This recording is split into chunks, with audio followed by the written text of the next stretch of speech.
So, in case you haven't noticed, I'm fat. Welcome back. I'm Kyle, and it is Thursday, June 13th, 2024, and it is hot today. Currently, it's 87 degrees before the heat index. So the heat index pushes that up a little bit, obviously.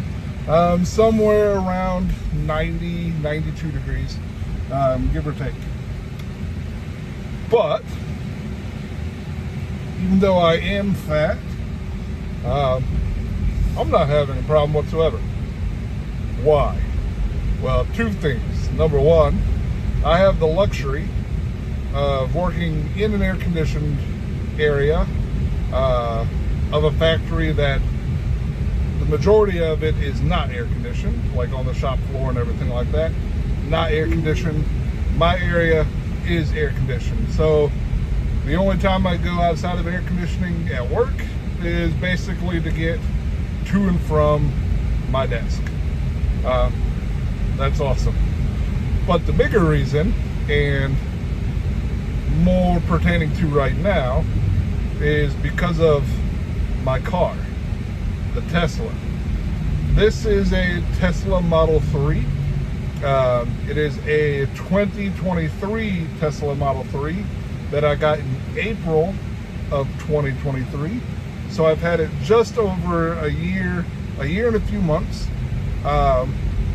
And so this is my second summer with this car that we're going into. And I cannot say enough good things about it. Not all good things, but there are so many perks to having a car like this. And I know Tesla is not the only car that does this sort of thing. However, for the longest time, going back 2 cars ago for me, I have been a huge proponent of remote start. So 2 cars ago for me was a Grand Am. I got the Viper Smart Start installed in that, which had a range of, I want to say it was a 1 mile range. It was a huge range for back then. This is pre-2013, so you're talking more than 12 years ago when I got that. Then in 2013, I got a Prius, brand new Prius, and for that I got Viper Smart Start. In the Grand Am, I had a Python remote start, which Python was kind of like the off-brand of Viper. Virtually the same thing, just an off-brand. So with the Prius, I got the Viper Smart Start, which was internet-based, so I could start my car from literally anywhere. And for both of those, almost exclusively, I only used the remote start in the wintertime. And that was to warm up the car as much as possible. And to be fair, with the Prius, running the car, it had a maximum of 20 minutes that you could run it. It didn't really help that much. The car didn't warm up because it was a hybrid engine, and the way the car works and all that stuff, to be efficient, it didn't like run stuff through the heater, so the heater didn't really heat up until you started going, and it's not designed to use remote start in it. Now the newer Prius, the newer Prii, they're different. They have better remote starts than what I had in it. But I have been a huge proponent of remote starts. Tesla takes remote starts to that next level. For this car, I don't have to tell it when to remote start or anything like that. It learns my schedule, and it will automatically start the car when it needs to get the car's interior temperature to where it's supposed to be by the time I need to take off and go. Now, if my schedule changes, then I can go in and manually do it, just like you would any other car. Or if I need to go on a trip to like the grocery store or something like that, that is kind of last minute, I can do the same thing. So how is this different than what I had before? Well, like I said before, exclusively, I only used remote start in wintertime. So in the summertime, you'd come out to a car that was hot, because I never thought to use remote start in the summer. In my head, remote start was only for heating up your car, not for cooling down your car. But today, I came out and my car was sitting pretty at 66 degrees, which is what I had it set at on my way to work. I normally have it set at 68 degrees, but I knew today would be hotter when I left. So I turned it down to 66 degrees because I like it as cold as I can get it. But yeah, came out super nice. It felt so good. And the best thing is I didn't have to do anything. It just automatically did it for me. With that, what's awesome is I do not have to lock my doors. That's crazy. I'd never have to push a button to lock my doors. I can lock my doors remotely if I need to, or lock my doors from inside the car if I wanted to. I can also unlock them just like you would any other car. But with the Tesla, when you get out of the car, you walk a certain distance away from your car and the car automatically locks itself. So I never have to forget about locking my car. With that, the key for the car is this little plastic card, think like a credit card, if you haven't seen them before. I'll show you one day. But most of you have seen them. It's just a plastic card like a credit card. When you get the car, you get 2 of those cards. Then you can take that card. What they recommend doing is taking that card and incorporating it onto your phone and using the Tesla app to do everything. Then your phone becomes your car key. So anytime you have your phone on you, you automatically have your car key with you. And you do not have to take your phone out of your pocket to open up your car. When you get close enough to it, it will automatically unlock your car for you. Phenomenal.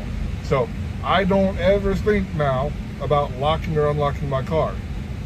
Also, I don't have to push a button to start my car.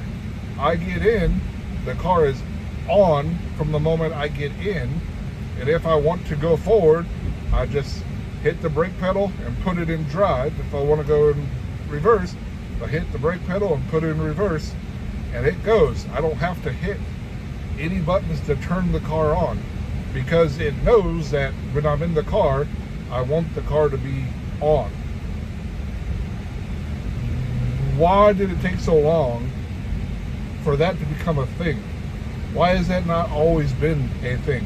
There's no reason why my Prius couldn't have had that functionality back in 2013, but for whatever reason it didn't. But I love that. It's great. I can vent my windows from my phone no matter where I am, which I know other vehicles can do that. I can roll my windows up from my phone, which is phenomenal. I use an app alongside the Tesla app called Tessie, and I paid a one-time fee for a lifetime membership. You know, one of those stupid things. I hate those things, but it had good reviews, and I use it all the time. When I signed up for it, it was, I think $100 for a lifetime membership, and I plan on having my car for at least 10 years. So if I only get to use that app for only this car, that's $10 a year. For the functionality I get out of that app, well worth it. But it's not only the one Tesla that you have. So 10 years down the road, or 9 years now down the road, if I get another Tesla, or whatever, I end up getting a second Tesla before then, and having two Teslas at once. I'm not planning on that by any means, but I can't predict the future. Anything like that, you still get to use that app, and you have that lifetime membership now for as long as that app is around. Well worth it.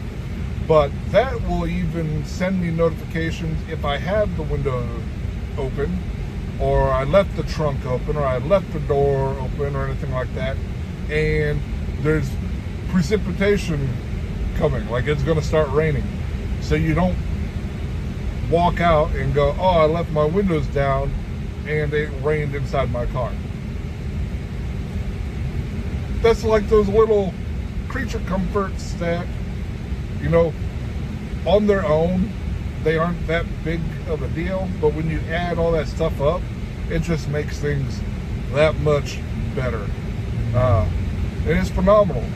And I will say, back to the heating and cooling side of things, if I do have a time where I need to, last minute decision to get in the car and go somewhere, and I didn't let it know ahead of time so it could repair for my trip, the amount of time it takes to get to the temperature you want it to be at is quick. It's not instant by any means, but we're not talking, it doesn't even take 5 minutes.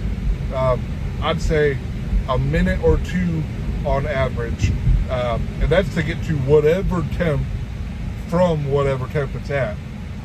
So like today, when I checked the app to see,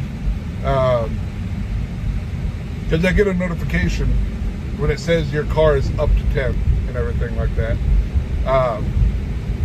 When I checked it earlier to see, I'm still looking for my update so I can install the update whenever it comes. So I check a couple times a day to see if the update has come. Even though it's supposed to send you a push notification, I'm impatient. So it feels better to just keep checking for it. But it'll send me a push notification. I don't need to. But earlier when I checked, the inside of my car was showing that it was 110 degrees on the inside of my car. And so what the car will do, and I have it disabled right now because I'm not that concerned about it. It's called cabin overheat protection, and you can turn that on at a couple different temperature points, and it will take steps to cool the cabin down for you when you're not in the car. And it's basically a safety backup for just in case you're stupid and you left something or someone in the car that you're not supposed to and completely forgot about it, or them. So that's not anything I have a concern of, because I don't take anything in my car that's living that doesn't get out of the car on their own. No animals in this car, and then it's all adults in the car all the time. I don't have any little kids. I don't have any kids, thank heavens. But yeah, and then if an adult's gonna stay in the car, I know, and I'll just put it in keep mode or dog mode or camp mode or whatever, and it's great. But I could have turned that on and it would have kept the cabin cooler than 110 degrees. 110 degrees is not going to hurt the inside of your car at all. Cars get up to higher than that all the time. It's not a bad thing. It just sucks when you get into the car and it's 110 degrees until it gets back down to temp. But the time it took to get from 110 degrees down to the 66 degrees, 65 degrees, whatever it ended up going down to, was less than 2 minutes today, which is phenomenal. I did vent the windows manually, just for me. But yeah, that's incredible. That's fast. But that's all I got for you. I still don't have my update. Actually, I'm going to check right now. Software. Checking for updates. Apparently, there's also a new navigation data update. And I don't have that yet either. So I haven't had a navigation update, which is, oh, I do have an update today. Woohoo! So I'll talk to you about that tomorrow. 2024.14.9 is what I'm getting. Yes! So the update, maybe it only comes across when you're connected to Wi-Fi. That might be why I didn't get a notification. But yeah, so that is super exciting. I am very happy for that. And I will, again, I'll talk to you about that tomorrow a little bit. But yeah, but supposedly a new navigation data update that's going out as well. I don't know who all that's going out to or when to expect to get that. I have not had an update on that since 2023. So it's been over 6 months. I'm going to say it's been closer to, well, it came out in, this is from week 44. There are 52 weeks in a year, so 8 weeks. That's 2 months before the end of the year, which would be October. So we're going on 8 months of old map data. So when we get the new updated map data, normally that will help fix some of the decision making as well, because it combines the new map data with the stuff that it's seeing and all that stuff for making decisions on how to get from point A to point B. So we'll see how that goes. But yeah, and then so that is super exciting. Woohoo! That made my day. And then I'll close by saying tonight we are having B-dubs for supper. It's BOGO at B-dubs, so we're gonna get wings. We did the all-you-can-eat wings. I think we did that twice actually, and it's $20 for all-you-can-eat wings, which sounds like a good deal.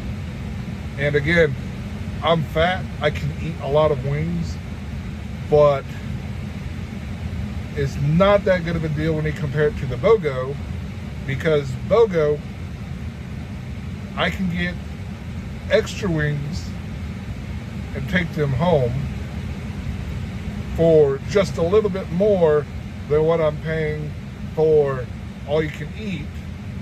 And then this will get me additional meals out of it.